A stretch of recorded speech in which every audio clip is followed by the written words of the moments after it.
శ్రీమాత్రే నమః.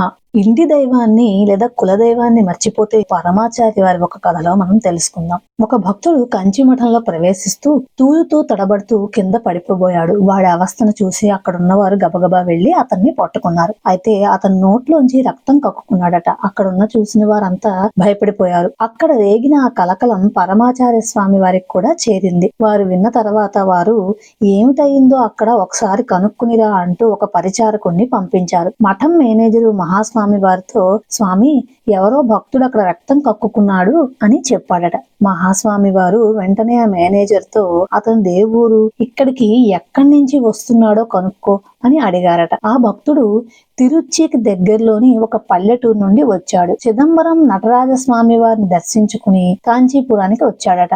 మహాస్వామి వారు ఆ పెద్ద మనిషిని దగ్గరలో ఉన్న డాక్టర్ దగ్గరికి తీసుకుని వెళ్ళమని చెప్పారు. రక్తం కక్కుకున్నాడు అని విన్న డాక్టరు వెంటనే హెమరేజ్ అంటే మనకి ఇంటర్నల్ బ్లీడింగ్ అంటాం కదా, అది జరిగి ఉండవచ్చు అని అనుకున్నారట. హాస్పిటల్లో చేర్పించమని సలహా కూడా ఇచ్చారు. ఈ విషయాన్నే పరిచారకులు వచ్చి మహాస్వామి వారికి చెప్పారు. అది హెమరేజ్ కాదు, ఏమీ కాదు, అదే మీ నాయనమ్మని అడిగామనుకో, అది వేడి చేయడం వల్ల అలా జరిగింది అని చెప్తారు. ఇంకొందరు దృష్టి దోషం తగలడం వల్లే అలా జరిగిందని చెప్తారు.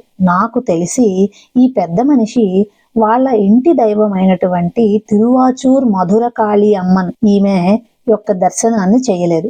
ఇప్పుడు వీరికి కానీ వీళ్ళ ఇంట్లో వాళ్ళకి కానీ ఈ ఇంటి దైవం ఎవరు అన్న విషయమే గుర్తులేదు. ఇప్పుడు వీరు అమ్మవారిని భక్తితో కొలవడమే లేదు. కంచి కాళికాదేవికి పూజ చేసి ఇతనికి ప్రసాదం ఇవ్వండి. ఇతను చిదంబరంలోని తెల్లై కాళీ అమ్మవారిని దర్శించుకోకుండా ఇక్కడికి వచ్చాడు, అది తప్పు కదా. అంతేకాకుండా కాళికాదేవి వారి ఇంటి ఆరాధ్య దైవం. మరి అటువంటప్పుడు కాళికాదేవిని భక్తితో కొలవాలి కదా. సరే, ముందు అతని ఆరోగ్యం బాగుపడేలా చూడండి. అతని ఆరోగ్యం బాగుపడిన వెంటనే చిదంబరం వెళ్లి తెల్లై కాళీ అమ్మవారిని దర్శించుకోవాలి అని స్వామివారు చెప్పారు. వైద్యులు చెప్పినట్టే అతడు రక్తపోటుతో కూడా బాధపడుతున్నాడని, అందుకే ఇలా రక్తం కక్కుకుంటున్నాడని స్వామివారు చెప్తూ అతని తిండిలో సాధ్యమైనంత వరకు ఉప్పు తగ్గించాలని కూడా చెప్పారట స్వామివారు. కాంచీపురంలోని కాళీ అమ్మవారి దేవస్థానం నుండి కుంకుమ తెచ్చి ఆ పెద్ద మనిషి నుదుటిపై రాశారు. శ్రీమఠంలో హాల్లోనే పడుకోబెట్టారు. పరమాచార్య స్వామి వారు చెప్పినట్టుగా తరచూ అతనికి చల్లగా కొంచెం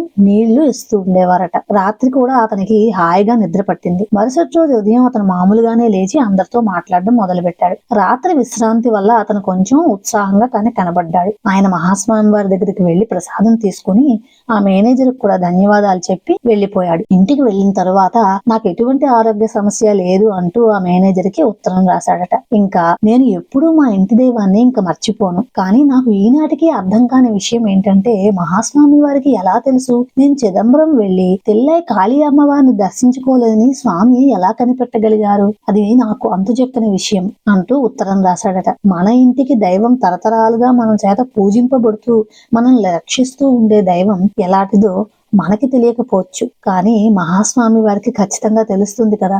కొత్త కొత్త దేవుళ్ల మోజులో పడి మన ఇంటి దైవాన్ని మనం ఏనాడు మరువరాదు. తల్లిదండ్రులు కూడబెట్టిన ఆస్తులు మీకు కావాలి, కానీ తల్లిదండ్రులు అర్చించినటువంటి దైవం మాత్రం నీకు వద్దా అంటూ మహాస్వామి వారు ఎప్పుడూ అందరినీ మందలించేవారట. శ్రీమాత్రే నమః.